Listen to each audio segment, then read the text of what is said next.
မင်္ဂလာပါခင်ဗျာနေ့စဉ်ဘဝမှာစရောကိုပါကြမ်းမှကြံခံဖို့အတွက်ကျွန်တော်လည်းထိုက်ကကြိုးစားပါတယ်ဒီနေ့ကကျွန်တော်တို့ရဲ့ရက်30စိန်ခေါ်မှုနောက်ဆုံးရက်ဖြစ်ပါတယ်ဓမ္မတစုံနဲ့ဖန်တလုံးရှိအောင်နဲ့ဒီကိုယ်လုံးကိုအချိုးချလက်ပါစီမဲ့ကျွန်တော်ကြိုက်ဆုံးလက်ကျင်ငံ12မျိုးကိုဒီနေ့မှာညဝေပေးတော့မှာပါကစားတဲ့အခါကိုလုတ်တာကိုစိတ်ကသိနေဖို့တရီလေးကပ်ပြီးအတူတူလည်းကစားကြည့်ရအောင်ပထမဆုံးလေ့ကျင့်ခန်းကတော့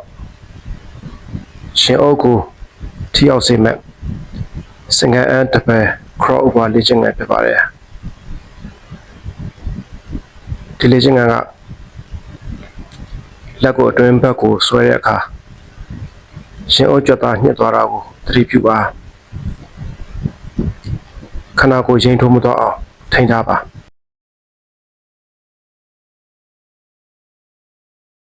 ဒုတိယလေ့ကျင့်ခန်းကတော့ပခုံးသားတွေလှပစေမဲ့ shoulder fly လေ့ကျင့်ခန်းဖြစ်ပါတယ်ဒီလေ့ကျင့်ခန်းကိုကစားတဲ့အခါလက်တွေကတောင်းပန်ဖြန့်သလိုဘေးကိုကားတင်ပါပခုံးသားလေးတွေလုံးလုံးနေတာကိုအာရုံစိုက်ပါတောင်းလည်းမဟုတ်ပဲအနေငယ်အဲ့ပြတဲ့ပုံစံမျိုးကားပြီးတော့တင်ပြပါ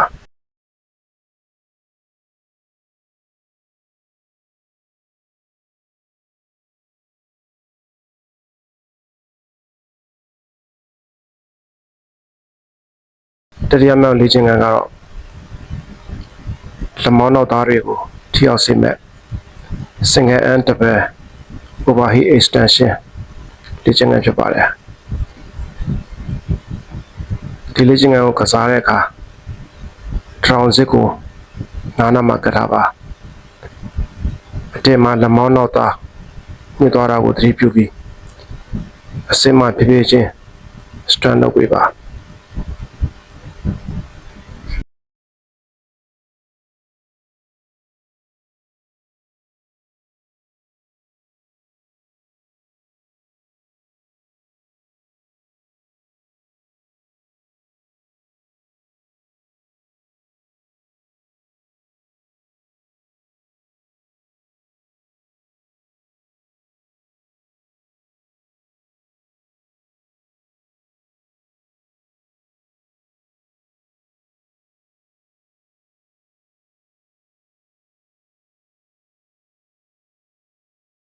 စတိုရာမြောက်လေ့ကျင့်ခန်းကတော့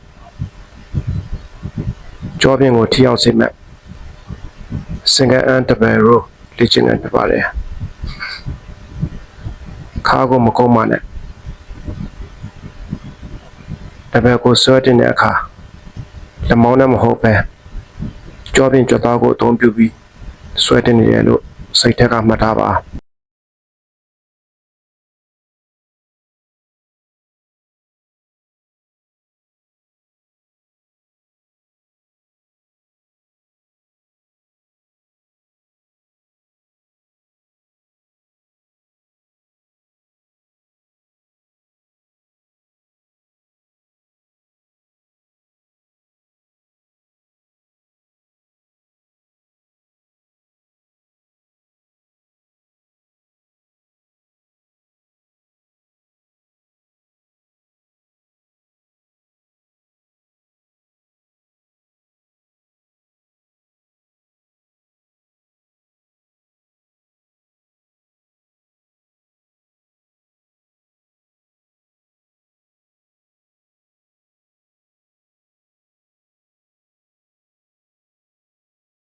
ပြင်စမမြောက်လေ့ကျင့်ခန်းကတော့ကုတ်သားတွေကိုထိရောက်စေမဲ့ upright row လေ့ကျင့်ခန်းဖြစ်ပါတယ်ဒီလေ့ကျင့်ခန်းကိုကစားတဲ့အခါဓမ္မကိုမင်းစီနာအထိဆွဲတင်ပါအစင်းမှာကုတ်သားကိုညှစ်ပြီးဖြည်းဖြည်းချင်းပြန်ချပါရုပ်ရည်ပြင်းမချမိဖို့သတိထားပါ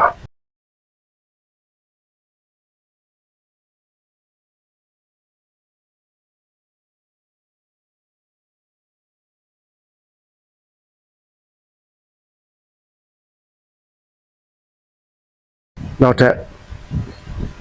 6ခုမြောက်လေ့ကျင့်ခန်းကတော့လက်မောင်းရှိကြွသားတွေအတွက် bicep curl လေ့ကျင့်ခန်းဖြစ်ပါတယ်လက်ကိုအဆုံးထိစမ်းထုတ်စရာမလိုပဲ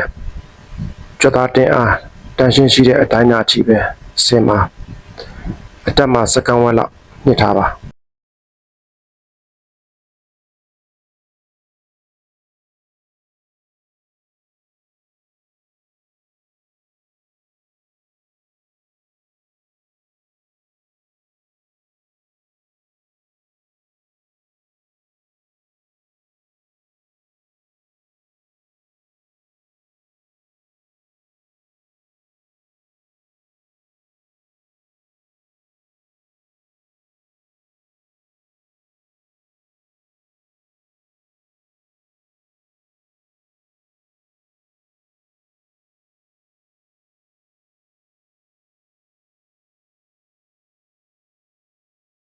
9ခုမြောက်လေ့ကျင့်ခန်းကတော့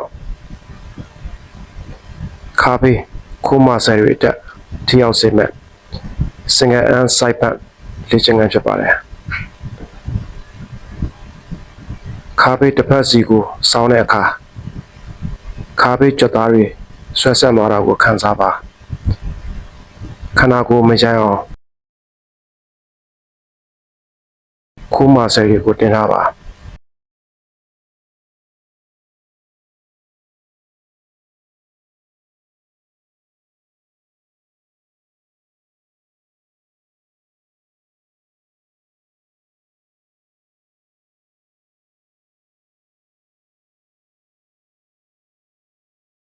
10ခုမြောက်လေ့ကျင့်ခန်းကတော့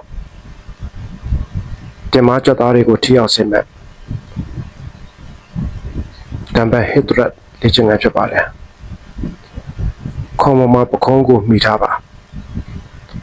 တင်မကိုပေါ်တင်တဲ့အခါတင်မကြွသားကိုစွမ်းကုန်ညှစ်ထားပေးပါဒါမှစိတ်တက်လာမှာပါ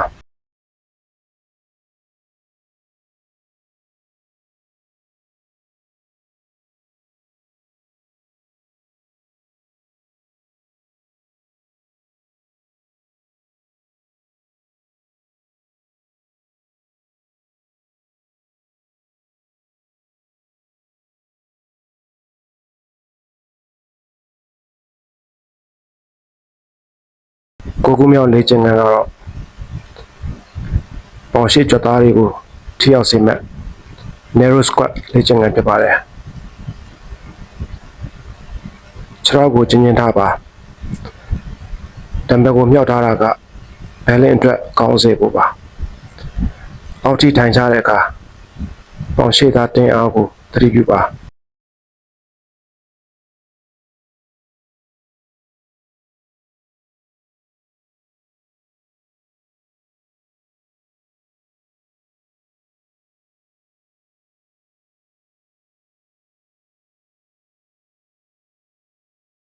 10ခုမြောက်လေ့ကျင့်ခန်းကတော့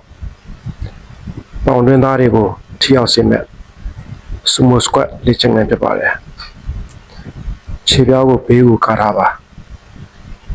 ပေါင်တွင်းသားတွေဆွဲဆက်သွားတာကိုအာရုံစိုက်ပါပစ္စုပန်မှာဖြစ်ပေါ်နေတဲ့ဝေဒနာကိုသတိနဲ့သိနေပါစေ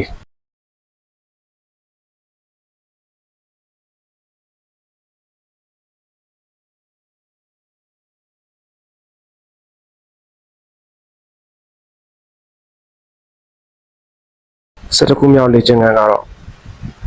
ပေါင်နှောင်းနဲ့တင်မကြွသားတွေကိုထိရောက်စေမဲ့ D squat လေ့ကျင့်ခန်းဖြစ်ပါတယ်အဆုံးလေးထိုင်ချပါဒူးမနာအောင်ခြေပနောက်ပေါ်မှာအလေးချိန်ကိုထားပါတင်မနဲ့ပေါင်နှောင်းသားအလုပ်လုပ်တာကိုခံစားပါ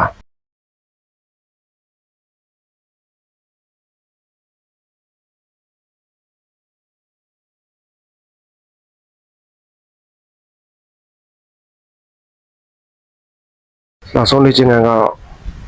ခြေလုံးကြွသားတွေအတွက် calf raise လေ့ကျင့်ခန်းဖြစ်ပါတယ်ခြေပြောက်ကိုအမြင့်ဆုံးထောက်ပါအစင်းမှာခြေပနောက်ကိုကြမ်းပြင်းနဲ့မထိခင်ပြန်တင်ပါခြေလုံးကြွသားတုံခါလာတဲ့အထိအာရုံစိုက်ပါ